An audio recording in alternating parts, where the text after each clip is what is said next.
भारत की सियासत में कब माहौल बदल जाए और सुरक्षा पर खतरा मंडराने लगे, ये बात तो कोई नहीं बता सकता। लेकिन जब बात 52 बड़े सियासी चेहरों की जान पर आ जाए तो महकमा हरकत में आ ही जाता है। उत्तर प्रदेश की राजनीति से इस वक्त की सबसे बड़ी खबर सामने आ रही है, जिसने लखनऊ से लेकर दिल्ली तक के सियासी हलकों में हलचल पैदा कर दी है। मामला ये है कि खुफिया एजेंसियों की अलर्ट रिपोर्ट के आधार पर राज्य सरकार ने 52 कद्दावर नेताओं को बेहद आधुनिक और उच्च क्षमता वाली बुलेट प्रूफ जैकेट देने का निर्णय लिया है। सबसे हैरान करने वाली बात यह है कि सुरक्षा घेरे में सिर्फ सत्ता पक्ष के नेता नहीं बल्कि विपक्ष के सबसे बड़े चेहरे भी शामिल हैं।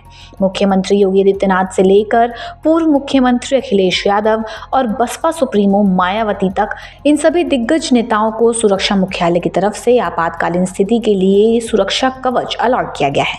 लेकिन आखिर ऐसा क्या हुआ, आइए आपको बताते हैं। नमस्कार, आप देख रहे हैं डायनामाइट न्यूज।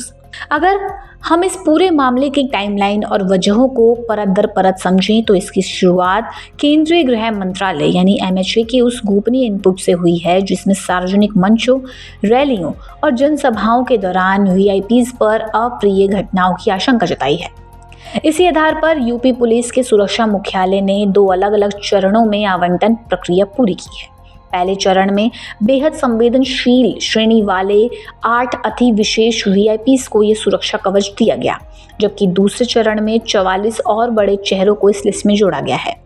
करीब 10 लाख रुपए प्रति जैकेट की लागत वाली ये सुरक्षा व्यवस्था आधुनिक तकनीक से लैस है और भीड़-भाड़ में आपात स्थिति के दौरान पहनी जा सकती है। इस 52 नेताओं की सूची में प्रदेश के कई दिग्गज मंत्री शामिल हैं, जिनमें सुरेश खन्ना, जयवीर सिंह, नंदगोपाल गुप्ता नंदी, ओम प्रकाश राजभर और डॉक्टर संजय निषाद के नाम दर्ज हैं। इसके अलावा पूर्व सांसद विनय कटियार, पूर्व विधायक संगीत सिंह सोम, सतीश चंद्र मिश्रा, प्रमोद तिवारी, आकाश सक्सेना, पंकज सिंह, पूजा पाल और फतेह बहादुर सिंह को भी इस घेरे में रखा गया है।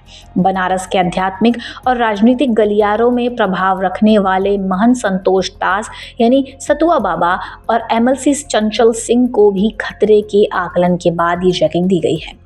अब सवाल उठता है कि इस बड़े फैसले के पीछे असली वजह क्या है। दरअसल उत्तर प्रदेश विधानसभा चुनाव नजदीक आ रहे हैं और चुनावी सरगर्मियों के बीच राजनीतिक रैलियों व जनसभाओं का दौर तेज हो चुका है। ऐसे में चुनावी माहौल और राज्य की संवेदनशीलता को देखते हुए खुफिया एजेंसियों व पुलिस प्रशासन सुरक्षा में किसी भी तरह की चूक का जोखिम नहीं उठाना चाहता। इसलिए सभी 52 नेताओं को सख्त हिदायत दी गई है कि वे भीड़ भाड़ वाले सार्वजनिक कार्यक्रमों में एहतियात बरतें और जरूरत पड़ने पर इस बुलेट प्रूफ जैकेट का अनिवार्य रूप से इस्तेमाल करें।